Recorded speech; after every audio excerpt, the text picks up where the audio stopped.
Olá, tudo bom? Estou continuando aqui com as leituras dos livros do Bert Hellinger. Esse áudio aqui, ele é muito especial, porque no final dele eu vou trazer uma oração aos pais, né? Oração é uma maneira muito católica, cristã, né? Da gente se referenciar a isso, buscando também, né? Uma forma de saber o que é honrar os pais. Como que a gente honra os pais? O que a gente pode internamente falar para eles, né? Esse aqui é o capítulo Ordens do Amor, entre pais e filhos e dentro do grupo familiar.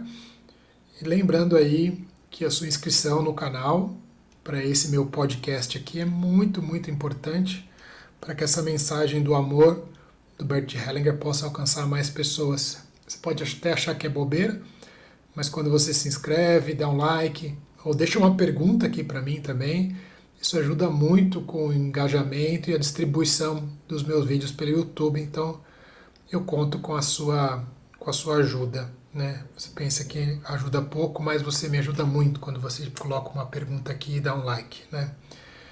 Esse capítulo aqui, o Bert Hellinger já dá uma deixa, né, de algo importante. Que leituras do Bert Hellinger, elas não podem ser feitas de forma acelerada, né? É importante a gente ler cuidadosamente, dentro do nosso tempo, respeitando o nosso sistema, né? Uma dica para você que gostaria de ler mais o Bert Hellinger, os livros dele, especialmente esse livro aqui, né, que é o Amor do Espírito, né, que eu considero a obra onde todos os livros do Bert Hellinger são de certa maneira compilados, né? A gente está falando de um livro aí com mais de 200 páginas, né? Então, não é um livro pequenininho, né? Um livro grande, parece aqueles livros de escola, né? Que a gente tinha, né? Tipo o tamanho A4, assim, mas cada folha, né?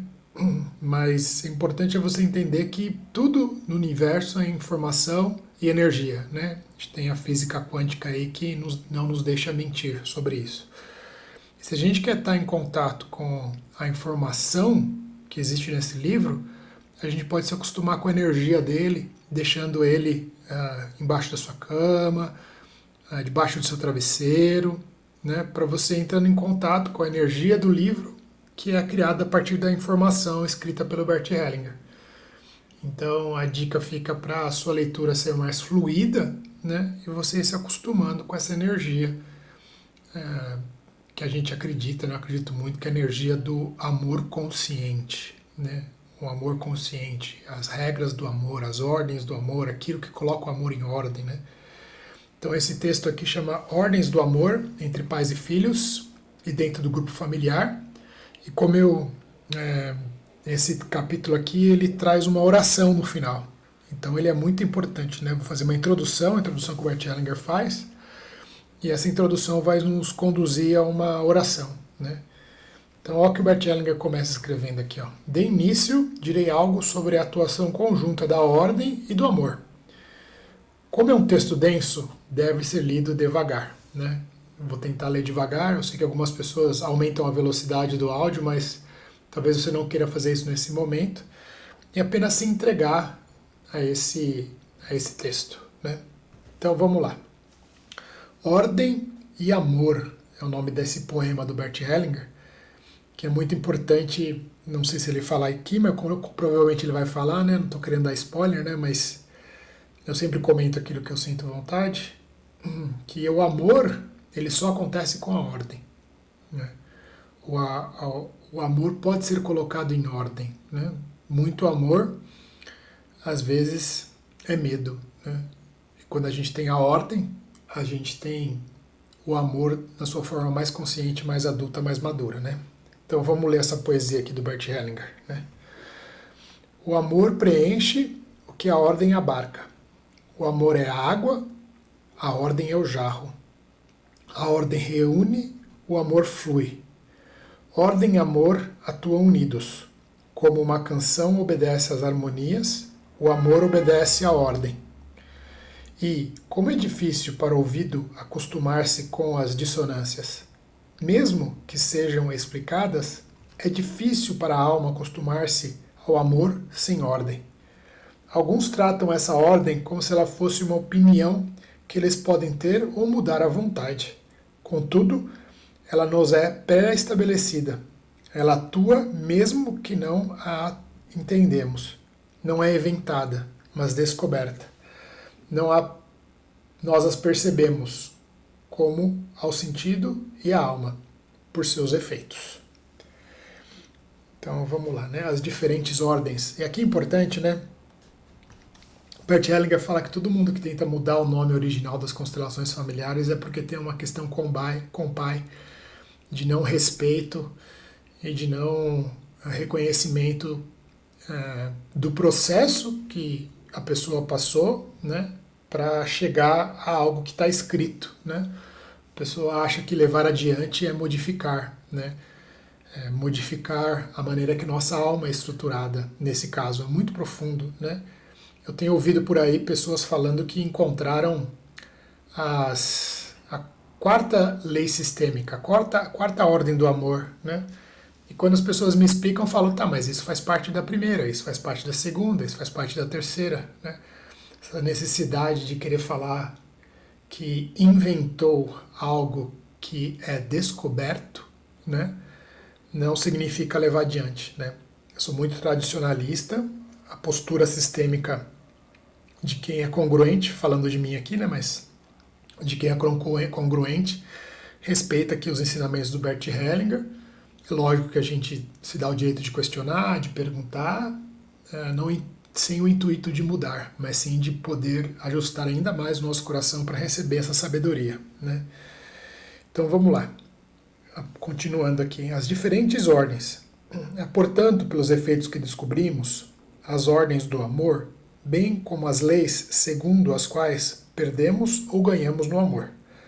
Aí se evidencia que relacionamentos da mesma espécie, por exemplo, relação de casal, estão sujeitos às mesmas leis e relacionamentos de diferentes espécies seguem leis diferentes. As ordens de amor entre filhos e pais diferem das ordens do amor das relações dentro do grupo familiar. As leis do amor para o relacionamento de casal diferem daquelas para o casal como pais em relação aos seus filhos. Finalmente, são diferentes para a nossa relação com a totalidade que nos sustenta, isto é, para o que experimentamos como espiritual ou religioso. Pais e filhos. Pertence à ordem do amor entre pais e filhos, em primeiro lugar, que os pais deem e os filhos tomem. Os pais dão a seus filhos o que antes tomaram de seus pais, e o que, como casal, tomaram um do outro. Os filhos tomam, antes de tudo, seus pais como pais, e secundariamente aquilo que os pais lhe dão por acréscimo.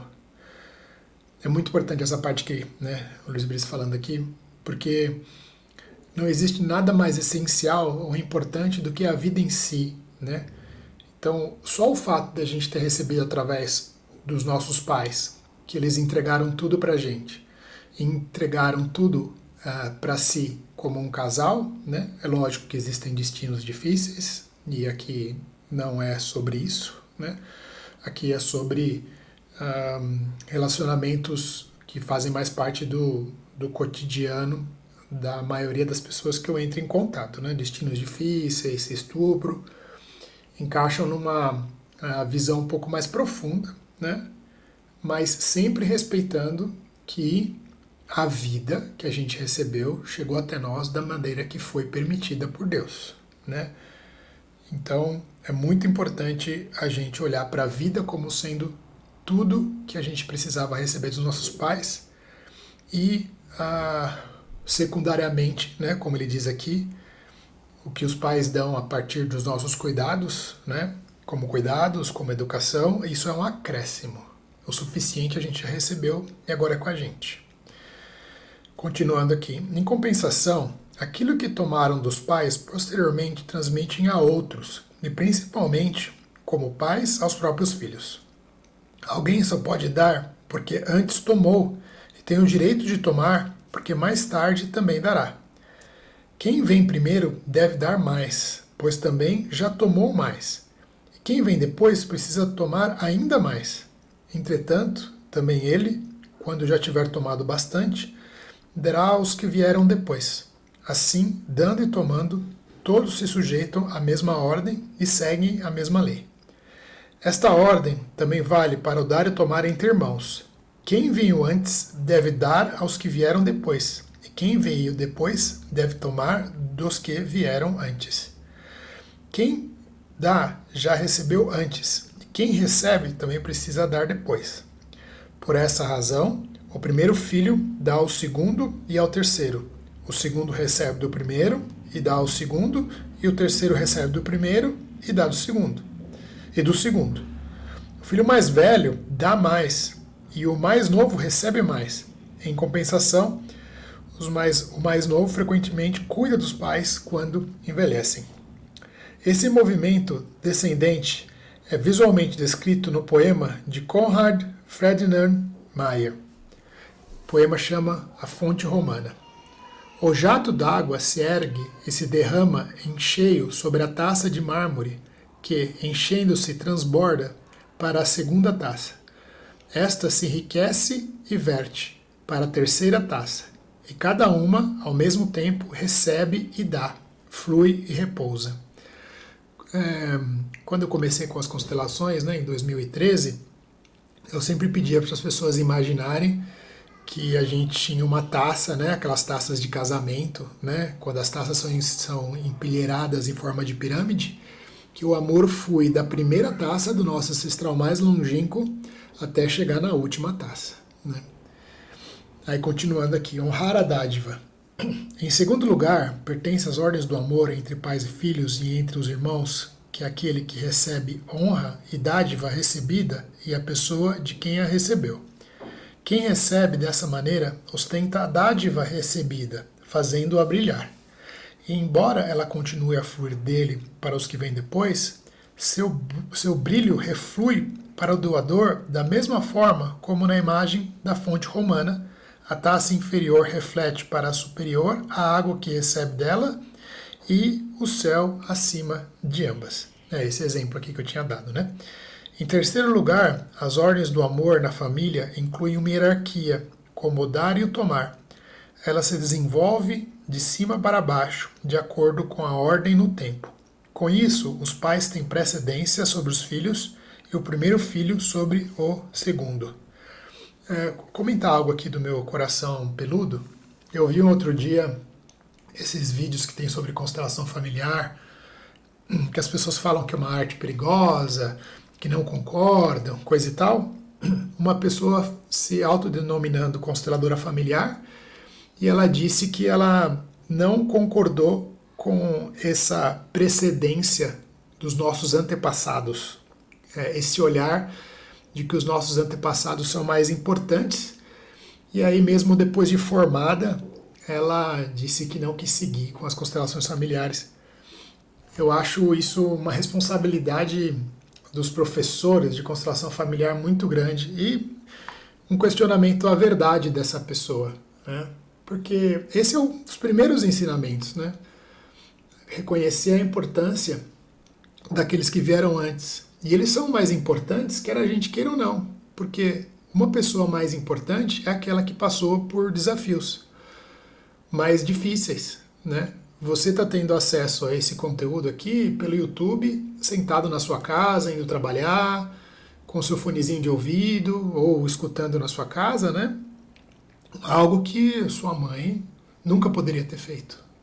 Para sua mãe ter acesso à cultura e a livros, era muito mais difícil do que é para você. Então a gente reconhece aqueles que são mais importantes porque eles criaram facilidades. Foi o desejo da geração dos nossos pais que as pessoas pudessem ter mais acesso à informação, Isso foi um desejo que eles fizeram por onde para que a gente pudesse receber, Criou-se uma egrégora para que essa informação fosse difundida de uma maneira mais simples, mais barata, de mais fácil acesso, E então, quando uma pessoa fala que desistiu de ser consteladora porque não reconheceu isso, ou ela fez um cursinho de 15 minutos, de algumas horas, e desistiu, Com quem que essa pessoa se formou, Também, nem isso ela fala, quando a gente honra a hierarquia, é só a gente ver, né? Aqui é o Luiz Brits, filho de Natal Brits e Clarice Padilha Sanches Brits. Essas são tradições, né, que antes era comum a gente falar, né? Se a gente pensar na nossa sociedade sendo balizada pela força que a sociedade tem em comunhão, antigamente, quando as pessoas se apresentavam dessa maneira, a nossa comunhão, a nossa comunidade, entre aquilo que é o mais importante para a vida humana, que é o relacionamento, que hoje está sendo bem fugaz, ele deixa de existir, né? Então, quem está certo, quem está errado, eu não estou aqui para fazer juízo, né, disso, né? Mas, na minha percepção, a nossa sociedade perde como um todo quando a gente deixa de reconhecer de onde a gente veio como sendo algo essencial para a nossa vida hoje, né? Todas as dificuldades existentes no passado, houve uma força para que fossem criadas facilidades para a nossa vida e por isso nossos antepassados são mais importantes. E uma pessoa que grava um vídeo, né, falando que constelação não é legal, desrespeitando essa lei, falando que isso não tem nada a ver, é uma pessoa que não se formou e que tem provavelmente, né, muitas questões com o próprio pai e a própria mãe, né, de querer desrespeitar aquilo que foi criado, né? Que foi criado não, né? Que foi descoberto, o Bert Hellinger falou aqui, né? É uma pena, né? A nossa sociedade hoje, infelizmente, como todos estamos na dor, né? Valoriza mais quem sabe criticar do que quem sabe se emocionar com as coisas. Quem sabe respeitar, ler algo, meditar sobre isso, né? E se não faz sentido para você, deixe as outras pessoas encontrarem o próprio caminho, né? Sem ditar regras, né? Então é muito importante a gente olhar para isso com amor, né? Que os ensinamentos... Tem uma frase do Sócrates que é assim, né? Me diga aquilo que você acredita com muita veracidade e amor, porque pode determinar a maneira que eu vou caminhar a partir de hoje, né? Então isso é uma pessoa humilde, isso é uma pessoa aberta, né? Que pega aquele conhecimento e toma como verdade, né? Porque é a verdade do outro, né? Tô assistindo Brasil Paralelo, né, no YouTube, e eu aprendi esses dias que o caminho do belo, né, é a verdade, a bondade e a beleza, né? Isso que faz o belo, né? É a verdade, é a beleza, desculpa, é a beleza, é a verdade e a bondade. São os três fatores que determinam o que é o belo, né? Então, continuando. O fluxo do dar e do tomar, que vem de cima para baixo, e o fluxo do tempo, que transcorre do antes para o depois, não podem ser sustados, invertidos ou mudados de direção, de modo a fluírem de baixo para cima ou do depois para antes. Por essa razão, os filhos sempre se subordinam aos pais e os sucessores sempre vêm depois dos antecessores. O dar e o tomar, juntamente com o tempo, sempre flui para adiante e nunca para trás. Aí agora a gente vai ler essa oração aqui do Bert Hellinger. E eu vou deixar aqui um card, né, um lugarzinho para você clicar, onde eu tenho só o áudio dessa oração para você fazer antes de dormir, quando você se levantar, da maneira que você quiser, para você não ficar perdido aqui nos meus conteúdos no YouTube. Você pode ir clicando nesse link e ir direto, né, salvar aí para você, né, e ir direto para a oração, tá? É uma oração muito bonita e é um dos vídeos mais assistidos meus aqui no canal do YouTube, né? Então vou reler aqui para você, né? A vida. Naquilo que os pais dão e os filhos tomam, não se trata de uma forma qualquer de dar e tomar, mas o dar e tomar a vida. Ao dar a vida aos filhos, os pais não lhes dão algo que lhes pertence. Dão-lhes com a vida a si mesmos, tais como são, sem acréscimos e sem exclusão. Portanto, os pais nada podem acrescentar à vida que dão e também nada podem excluir dela ou reservar para si. É por essa razão, os filhos, quando tomam dos pais a vida, também não podem acrescentar-lhe nada, nem deixar de lado ou recusar algo dela. Pois os filhos não somente têm os seus pais, mas eles são os seus pais. Portanto, faz parte das ordens do amor que a criança tome a sua vida tal como os pais a dão, como uma totalidade, e que tome seus pais como eles são, sem qualquer outro desejo, sem recusa e sem medo. Esse ato de tomar é um ato de humildade, significa meu assentimento à vida e ao destino tal como me foi predeterminado através de meus pais, aos limites que me foram impostos, às possibilidades que me foram dadas, aos emaranhamentos no destino dessa família, na culpa dessa família ou no que haja de pesado ou de leve nela, seja o que for. Podemos experimentar em nós os efeitos dessa concordância, imaginando que nos ajoelhamos diante de nosso pai e da nossa mãe, nos inclinamos profundamente até o chão, estendemos as mãos para frente, com as palmas para cima e lhes dizemos: eu lhes presto homenagem. Então nos levantamos, olhamos nos olhos do pai e da mãe e lhes agradecemos pelo presente da vida e podemos dizer: agradecimento ao despertar da vida. Querida mamãe, eu tomo a vida de você, tudo, a totalidade, com tudo o que ela envolve e pelo preço total que custou a você e que custa a mim. Vou fazer algo dela para a sua alegria, que não tenha sido em vão. Eu a mantenho e honro e a transmitirei se me for permitido, como você fez. Eu tomo você como minha mãe e você pode ter-me como seu filho, sua filha. Você é a mãe certa para mim e eu sou o filho, a filha, certo, certa para você. Você é grande, eu sou o pequeno, sou a pequena. Você dá, eu tomo, querida mamãe. E me alegro porque você tomou meu pai, vocês dois são certos para mim, só vocês. Em seguida, disse o mesmo ao pai. Querido papai, eu tomo a vida também de você, tudo, a totalidade, com tudo o que ela envolve, e pelo preço total que custou a você e que custa a mim. Vou fazer algo dela para a sua alegria, que não tenha sido em vão. Eu a mantenho e honro e a transmitirei, se me for permitido, como você fez. Eu tomo você como meu pai, e você pode ter-me como seu filho, sua filha. Você é o pai certo para mim, eu sou o filho certo para você, eu sou a filha certa para você. Você é o grande, eu sou o pequeno, sou a pequena. Você dá, eu tomo. Querido papai, eu me alegro quando você tomou minha mãe. Vocês dois são certos para mim, só você. Quem consegue realizar esse ato fica em paz consigo mesmo, sente-se certo e inteiro. Continuando aqui. A recusa. Algumas pessoas julgam se tomarem os pais dessa maneira, poderá infiltrar-se neles algo de mal que receiam. Por exemplo, um traço dos pais, uma deficiência ou uma culpa. Então também se fecham ao lado bom dos pais e não tomam a vida em sua totalidade. Muitos que se recusam a tomar completamente seus pais procuram compensar essa carência e então talvez busquem a realização pessoal ou a iluminação espiritual.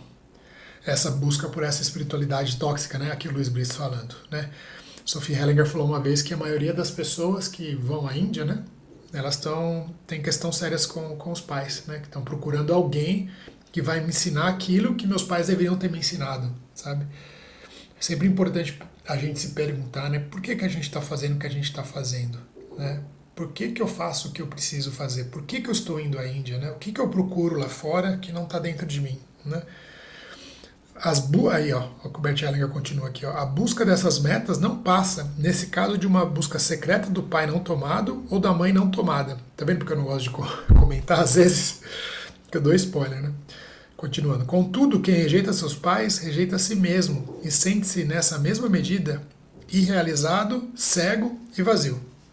O que é essencial? Existe, porém, outro ponto a considerar. É um mistério, não posso justificá-lo. Mas quando falo disso, deparo com um assentimento imediato. Cada indivíduo percebe que possui também algo de único que não pode derivar de seus pais. Precisamos concordar com isso também. Pode ser algo leve ou pesado, algo bom ou algo ruim. Isso não podemos discriminar. Seja o que for que alguém faça ou omita, apoie ou combata, ele foi tomado a serviço querendo ou não. Vivemos isso como uma tarefa ou como um chamado que não se baseia em nossos méritos nem em nossa culpa. Por exemplo, quando se trata de algo pesado ou talvez algo cruel. De uma forma ou de outra, fomos simplesmente tomados a serviço. As boas dádivas dos pais. Nossos pais não nos dão somente a vida, eles também nos nutrem, educam, protegem, cuidam de nós, dão-nos um lar. Né? E aqui de novo, né? Não estou falando sobre destinos difíceis, né?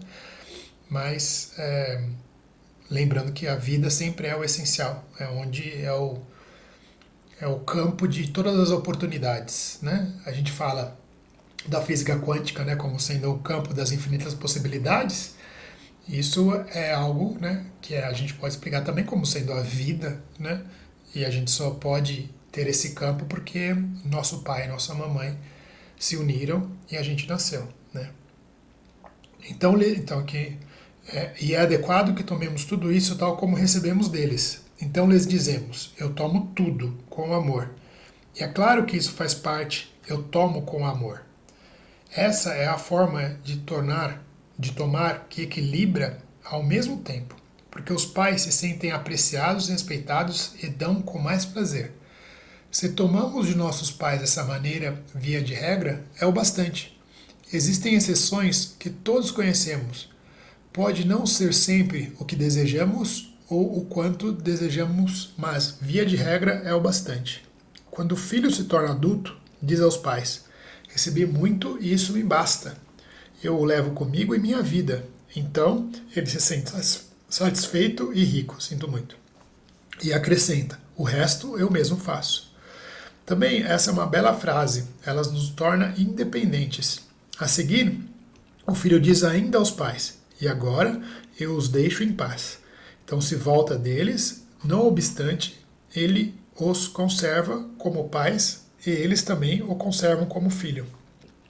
Quando, porém, o filho diz aos pais: vocês têm de dar mais, o coração dos pais se fecha.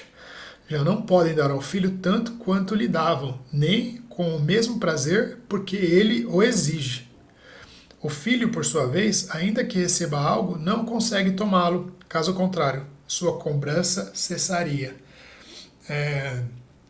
Aqui é importante falar que, às vezes, existem pessoas que não saem de casa, né?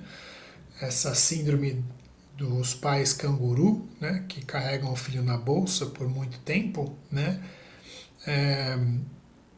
Geralmente fica ligado a um relacionamento conturbado com os pais, né? Porque os filhos estão exigindo ainda mais porque eles acham que o que eles receberam não foi suficiente para eles andarem com as próprias pernas, né?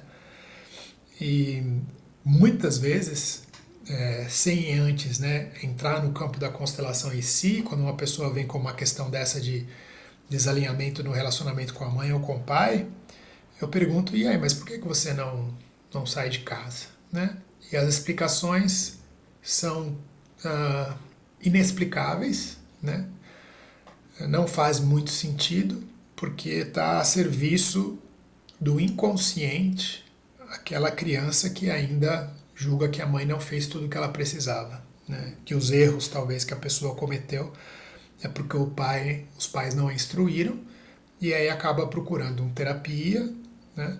Uma constelação, viagens espirituais para a Índia ou retiros, né? Porque ela quer encontrar alguém que vai dar o que lhe faltou, né? Isso é muito importante a gente olhar para isso, né? Como os pais sendo suficientes, né? E agora é comigo. É muito importante, né? Continuando aqui. Quando um filho insiste em sua exigência aos pais, não pode se tomar independente, pois sua cobrança o prende a elas, tá vendo? Contudo, apesar dessa amarra, o filho não tem os pais, nem os pais têm o filho. Então, senão, né, não existe, o Brits falando aqui, não existe um relacionamento, né, entre pais e filhos, né? E sim alguém que exige, né? E a mãe também, que briga muito com o filho, cobra o filho, tem muitos... É porque é a única maneira que ela tem para indicar para o filho que ele precisa ir sozinho, né? Porque daqui a pouco a mamãe morre, né? O filhinho precisa levantar, né? E o filhinho precisa levantar, né? Nas parábolas de Jesus, né, o grande mestre, né, que o Bert Hellinger também deixa isso muito claro, que a gente precisa aprender o que é o amor, quando ele faz o paraplégico, eu não sei se é paraplégico, desculpa, que a pessoa que não consegue andar com as próprias pernas, que tem um problema nas pernas, para mim é uma parábola de uma pessoa que ainda não tomou os pais e que precisa aprender a caminhar com as próprias pernas. O cego é aquele que ainda não viu a verdade do amor, né? E o leproso é aquele que não se permite ser cuidado, ser abraçado, ser amado, né? Porque ainda está esperando algo dos pais, né? Para mim, a gente pode traduzir essa parábola de várias maneiras, né? Mas se a gente pensar sobre os pais, né? Aquele que não anda é aquele que não acha que falta. Aquele que não vê é aquele que não reconheceu os pais como certos. E aquele que não se permite ser tocado é porque não se permite se sentir amado ou amar os pais, troca, relacionamento de dar e receber, né? Continuando. O que é próprio dos pais? Além do que os pais são e dão, eles também têm coisas que conquistaram por merecimento ou sofreram com perdas. Isso lhes pertence a título pessoal e os filhos só participam disso indiretamente. Os pais não podem nem devem dar aos filhos os que lhe pertencem pessoalmente, e os filhos não podem nem devem tomá-lo dos pais, pois cada um é o artífice da própria felicidade e da própria desgraça. Quando o filho se arroga o que é um bem ou direito pessoal dos pais, sem realização própria e sem um destino e um sofrimento pessoal, ele reivindica o que não tem e cujo preço não pagou. O dar e tomar que serve a vida e a família se inverte quando um mais novo assume algo pesado em lugar de um mais velho. Por exemplo, quando um filho assume por um dos pais uma culpa, uma doença, um destino, uma obrigação ou uma injustiça que foi cometida contra ele.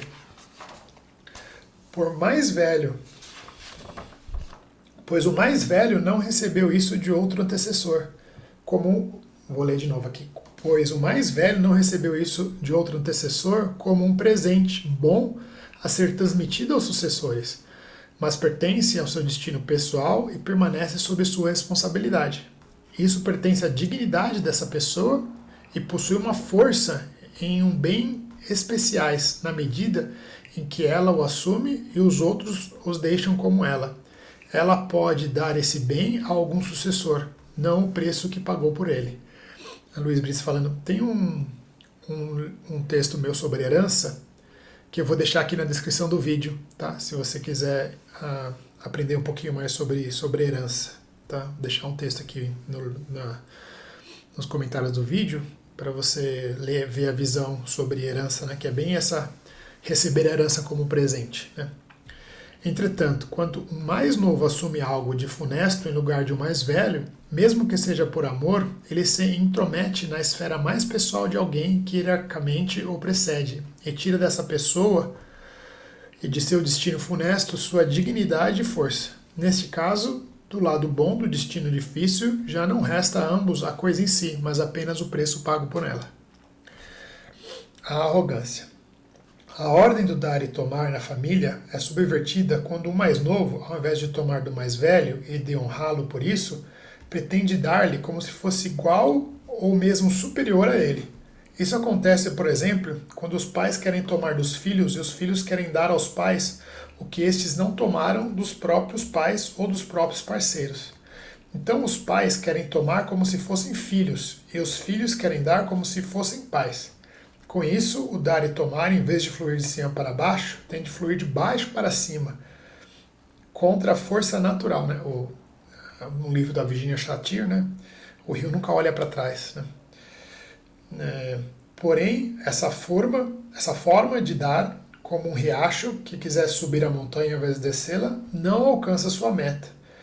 Há pouco tempo tive num grupo uma mulher que tinha o pai cego e a mãe surda. O casal se completava bem, mas a filha achava que precisava cuidar deles. Então fiz a constelação da família. Como costumo fazer quando quero trazer à luz coisas ocultas. Durante a constelação, a filha comportou-se como se fosse ela a grande e os pais os pequenos. Porém, a mãe lhe disse: isso com o seu pai eu posso resolver sozinha. E o pai lhe disse: Isso com sua mãe eu posso resolver sozinho. Não precisamos de você para isso. A mulher ficou muito desapontada, pois foi devolvida ao seu tamanho de criança. Luiz Brits falando aqui de novo. Tem uma frase que fala do Bert Hellinger que a boa solução é aquela que nos faz perder a importância. Né? Por isso que a pessoa ficou desapontada, né? Porque ela ganhava importância quando ela cuidava dos pais, né? E levando para o prático aqui, né?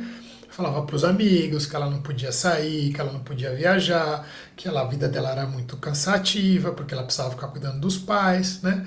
E quando os pais, nesse sentido, falam, vai para o seu lugar de filha, porque eu e o seu pai a gente se cuida, isso tem uma força muito grande para a filha, né? Para ela ficar só com os assuntos dela, né? Vamos continuar aqui a leitura. Na noite seguinte, ela não conseguiu dormir e me pediu ajuda. Eu lhe disse: quem não consegue dormir acha que precisa vigiar. Olha só. Aí contei-lhe, não lembrava dessa parte aqui. Aí contei-lhe uma pequena história de Borchet. Em Berlim, no final da guerra, um menino tomava conta de seu irmão morto para que os ratos não o devorassem. O garoto estava esgotado, pois achava que tinha de vigiar. Então chegou um senhor amável e lhe disse: mas à noite os ratos dormem. E o menino adormeceu. Na noite seguinte, a cliente dormiu melhor. Quando um filho infringe a hierarquia do dar e tomar, ele se pune com severidade, frequentemente com o fracasso e o declínio, sem tomar consequência da culpa e da conexão. Isso acontece porque, como é por amor que ele transgride a ordem ao dar ou tomar, o que não lhe compete não se dá conta da própria arrogância e julga que está agindo bem. Porém, a ordem não se deixa suplantar pelo amor, pois o sentimento de equilíbrio que atua na alma, anteriormente a qualquer amor, leva a ordem do amor a fazer justiça e compensação, mesmo ao preço da felicidade e da vida. Por essa razão, a luta do amor contra a ordem está no início e no fim de toda a tragédia, e só existe um caminho para escapar disso: compreender a ordem e segui-la com amor. Compreender a ordem é sabedoria, segui-la com amor é humildade. A comunidade do destino. Pais e filhos também constituem uma comunidade que partilha um destino comum. Nela, cada um depende do outro de muitas maneiras e, na medida de suas possibilidades, precisam cooperar para o bem comum. Aqui, cada um simultaneamente dá e recebe. Também os filhos dão aos pais, por exemplo, cuidando deles na idade avançada. Neste caso, os pais têm o direito de exigir e de receber dos filhos. Isso é o que pode ser dito sobre as ordens do amor entre pais e filhos. Aqui as pessoas sempre me perguntam, né, qual que é o limite, né, de eu ajudar meus pais, né? É quando a gente diz algo, né, quando eles ainda são conscientes, em caso que eles são conscientes, né, ou momentos de consciência, que a gente diz algo para eles que a gente acha que deve ser feito e eles não aceitam, eles não querem. Se você fica incomodado com isso e não respeita, que os pais sabem o que é melhor para eles, é porque você está saindo do seu lugar. E aí a próxima parte aqui vai ser o grupo familiar, que semana que vem vai estar disponível aqui no canal. Lembrando que quando você se inscreve, ativa o sininho, você vai sempre receber as atualizações desse projeto que eu estou fazendo aqui sozinho, em nome do amor. Seja feliz. Até mais.